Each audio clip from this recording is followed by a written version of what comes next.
Okay, party people, you got Harrington here. Look, I just had an experience. About a week ago, maybe two by the time this airs, I walked out of a courtroom thinking to myself, that judge has just made every eviction in this county defective. Now, if you're a landlord, you're thinking to yourself, Jeff, come on, man, I've been doing this for a while. Florida is a landlord-friendly state. Don't waste my time with the basics. All right, listen, my friend, ignore this podcast at your peril because I lost that hearing and we definitely have things to talk about.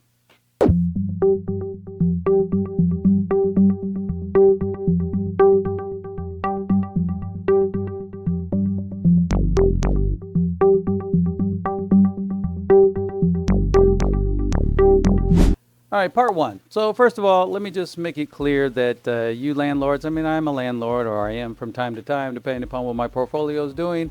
Listen, I'm here with you people. I want you to know I feel your pain. So if you hadn't thought about this before, bear in mind, the landlords, when a tenant is not paying the rent, it's extremely painful, okay? Because, well, in some cases you may have a mortgage on the property. So now you don't have the tenant covering the mortgage payments for you. That means you got to reach into your pocket and make those payments whilst you get this tenant out. Plus, the income that you're not making, the profit that you're losing from the rent. Plus the time that you're going to lose getting the tenant out and finding a new tenant. That's more lost time and money. And then just as a cherry on the top, you may have to pay somebody like me, though I don't really like taking those cases, but you may have to pay an attorney to go get the tenant out in order to do it efficiently so you can at least, stop the bleeding. So I feel you, landlords. That is a bitter pill to swallow. And anybody who's been in the real estate game for any amount of time knows what that pill tastes like. Now, part two, it's true.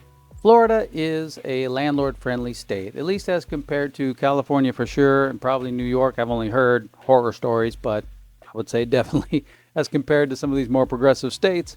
By and large, it always has been the case that you go into the court as a landlord, you explain that, what the circumstances are. And, over the years, for the most part, the judges have been pretty much like, yeah, I get it. Boom, here's your judgment. The statutes, in fact, have a summary proceedings, is what they call it. It's like an expedited process.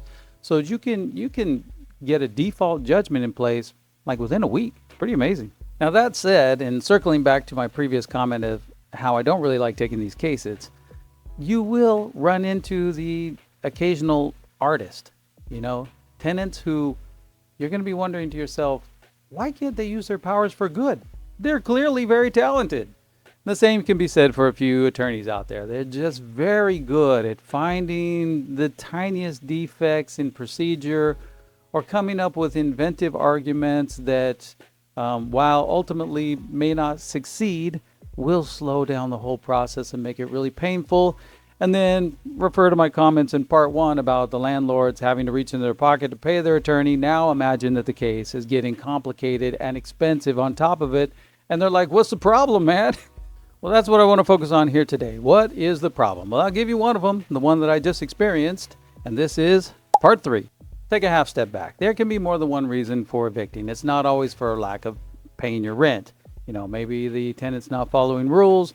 Maybe it's a holdover situation. There can be other reasons. But the by and large overwhelming favorite, of course, is non-payment of rent. All right. So if you're evicting for non-payment of rent, the very first step, as you all know, is what we call in Florida the 3-day notice.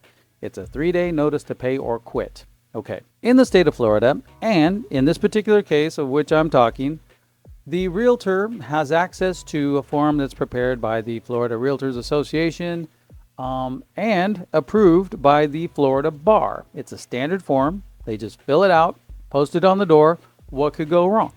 Well, apparently something can go wrong, and it has to do with a full 3 days notice. That was the argument made by opposing counsel, and my hat is off to him, by the way. He did a brilliant job. Don't get me wrong. Everything he said was absolutely wrong, but he sold it. All right, let me just tell you something about this form that's applicable. It's not something new that came out of this particular case. It's something you should know all the time. First of all, how do we calculate the 3 days for the 3-day notice? Okay, day one, the day that you actually post the notice on the door, that doesn't count. All right, that's not part of your 3 days, so don't count that. So the following day will be your day one, etc., etc. All right. Also, weekends do not count. So if you post it on a Thursday, then Friday's your day one, but you don't get your day two until Monday. You with me? Same thing for holidays, which in this case applied. Monday was like Martin Luther King's Day, I think it was. So Monday also didn't count.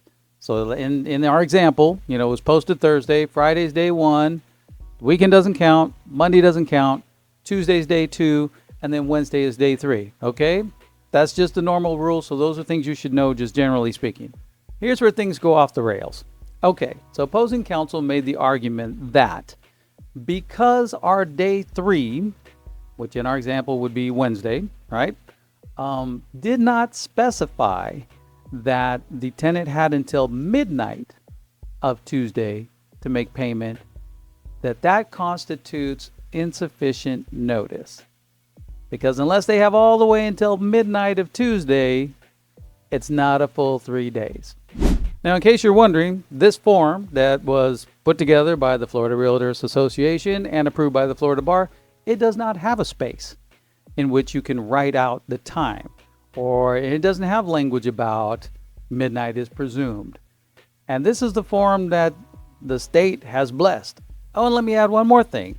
As realtors, they're not entitled to make any changes to the standard form, because to do that, now you're writing a contract, right? And to do that, you have to be a lawyer. So they're not allowed to modify this form. Now, in this case, the form was posted by the realtor, my client's realtor. It wasn't done by my firm. It's not our form. That makes me feel a little better, but I understand it doesn't make you as a landlord feel any better at all. And you can see why I say that judge just made every single eviction in this state, not state, but in this county at least, because she's a county court judge, defective. Everybody's going to have to start over again. Now, I think the story is going to have a semi-happy ending, which I will tell you in just a moment, but let's first extricate the lesson that we're supposed to take away from this experience. And I can tell you what I did. I ran back to my office, pulled up our 3-day notice template, and I added a space to put the time in there. In fact, I made it standard language that, you get from midnight and 1 second of day one until, what would it be, midnight less 1 second of day three to make that payment. And the judge had said in open court that would be close enough. So I've made that change. It's goofy, but better safe than sorry. One last point. I said that the story has a happy ending, or I think it's going to have a happy ending. It's not an exuberant ending, because no matter what, this case has been unduly complicated, and I understand, landlord, that's painful.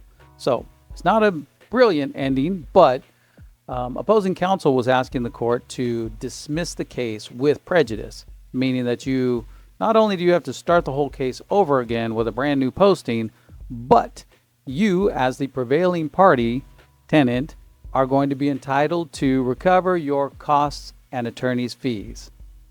Can you imagine? So really, the only silver lining I have for you here is that when it came time to enter the judgment, I made the argument that there's a statute on point saying that landlords in this situation have to be given an opportunity to cure their defective notice, and that the case cannot be dismissed. And in fact, there is a statute that says exactly that. Opposing counsel did a whole dissertation as to how the statute doesn't say what it says, but I won on that one. So that's the silver lining. What will happen now is that we will post the amended 3-day notice. The case will be technically dismissed, but not with prejudice, meaning that all we have to do is amend our complaint, and then we can carry on, and we should be able to get this done, hopefully without more hiccups. Nonetheless, you can see why this is a topic we're talking about. So that, my dear real estate investors, is why you care about something as basic as a 3-day notice. You just never know what's going to happen out there. Recuerda que hablamos español, and we will, the stuff on the bottom there, please do the honorable thing, and I will talk to you again soon.